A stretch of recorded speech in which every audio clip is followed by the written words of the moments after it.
Good evening, Mr. Bond fans, and welcome once again. Thanks to the very good people who support me on Patreon, people like you, Maria Kelly, I have the pleasure this month of talking about not one, but two 1960s spy movies, which were, I think it's fair to say, born out of the craze that 007 began. The first is a decidedly more serious take on the spy genre, the Ipcress file.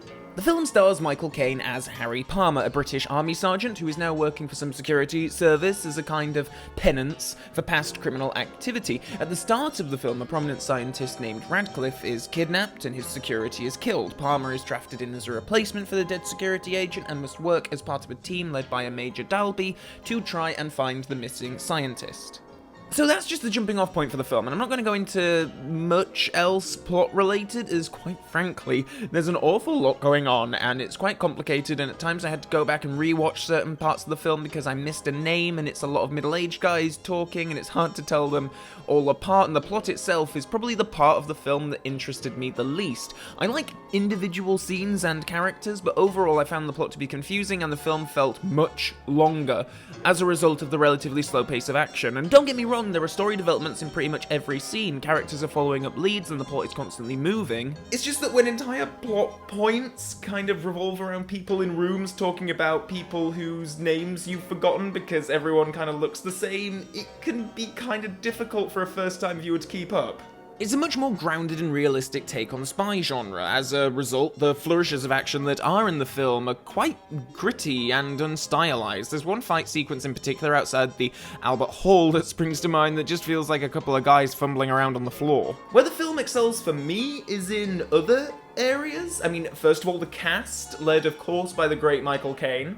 So, I love Michael Caine, and I probably don't need to tell you how phenomenal an actor he is, because you probably already know that, and also how great he is in interviews, and his books are great too, and all that, but in the mid-60s he probably wasn't what people thought of when they thought of a secret agent, much less a leading man, but that's precisely why he works here. There's a clear desire to move away from the super suave James Bond character, and, you know, Caine wearing glasses, being blonde, his unpolished accent, that's all very, very aesthetic differences, along with his kind of lazy, half-distant eyes in this particular film. There's just something about his eyes in some scenes, they're kind of like half open, and it just helps establish an almost dorky character for Harry Palmer. He's a little goofy in places and a bit awkward, and I like that. There's specifically a bit where he tries flirting with a girl that really interests me. Thank you for a wonderful evening. And I just think, wow, if you gave that to Connery, he'd have found a way to make it kind of sexy and charming, and Caine, though, it just comes across goofy and unpolished, but I like that a lot. If you were to cast someone like Roger Moore or Sean Connery in the part in this film, the character would have been so different, but casting Caine was such a masterstroke and totally right for the film, and I especially like how much of a home cook Palmer is. In the opening credits, we see him using a cafetiere for his coffee, and he's quite particular about which can of mushrooms he gets from the supermarket. You're paying 10 pence more for a fancy French label. If you want button mushrooms, you'll get better value on the next shelf. It's not just the label. These do have a better flavor. Of course.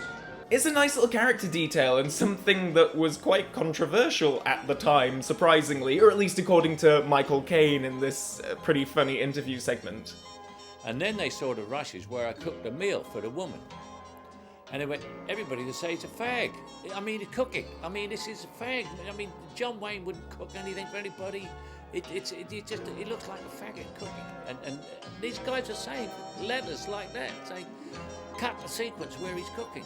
I just think it's really funny hearing Michael Caine say fag, but I also just find it hilarious that even in the 1960s, if a man took an interest in cooking, he must be gay. I mean, outside of Caine, there are several standout cast members for me. Nigel Green as Major Dalby is a real favourite. He does this pompous schoolmaster type of thing so well, and again, nice little character moments really build up to something great. Just the bit where Palmer and Dalby are listening to a live band, and it's one of the only times in the movie that we actually see him enjoying something, and just how he moves his hand along to the music. There's something kind of mesmerizing about it. I'm also a fan of Gordon Jackson as Palmer's friend Carswell. His Scottish accent helped me differentiate him from the rest of the cast, which was appreciated. And Bond fans will also spot Guy Dolman here, who of course played the part of Colonel Lippy in Thunderball, and he's just one of many Bond connections the film has. I was actually very surprised at how much overlapping crew there is. I mean, the film is produced by Harry Saltzman, who along with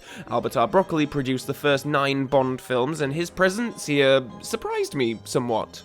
He was always the one, or at least according to a lot of what I've read, he was always the one pushing for the more outlandish, kind of out-of-this-world plot developments and sequences, so to see him produce something so gritty and kitchen sink was kind of a surprise to me.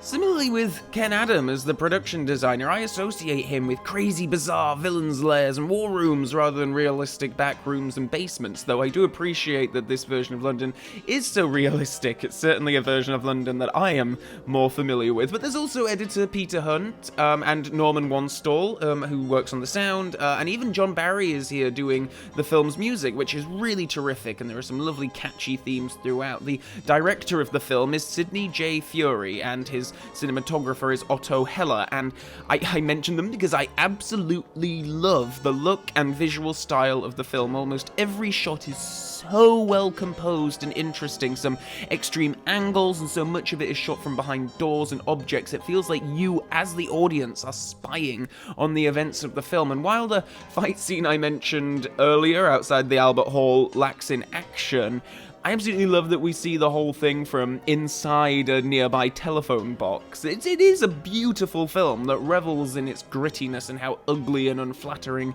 London is. I mean, you could have told me that this was shot in Eastern Europe after World War II and I wouldn't have questioned you at all. I mean, London here looks almost bombed out, and to say it was the 60s and London was a very hip place to be, they sort out some really dingy locations.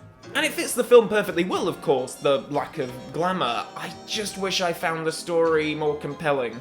Even in interviews on the DVD, they talk about how the director himself hated the script and how Michael Caine seemed to be the only person who actually liked it. And now, I've not read the script, so I don't know how faithfully it was followed, but, I mean, my analysis is kind of like, yeah, nice dialogue and some great character scenes, it looks beautiful, but I found the story itself to be quite dull. As a viewing experience, I had a good time. The performances are great, and the look and sound of the film is really exciting.